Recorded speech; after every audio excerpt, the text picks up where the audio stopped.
Hello, I'm in a 2005 Acura MDX. Today I'm going to show you to open this safety cover so you can refill your gas tank. As you can see, it's locked in place right now.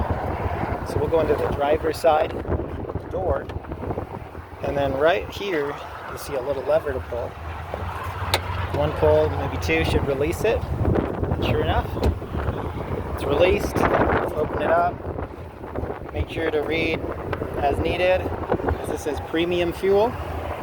So we'll open it, fill with gas, screw back on, and then close. And when you close it all the way, the safety is going to be activated. So from here, if you're still having issues, make sure there's nothing stuck in here like debris or gunk. Maybe something bent out of place that needs fixed. But otherwise, I hope this was helpful. Hope you're able to stay on the road, and hope you have a wonderful day.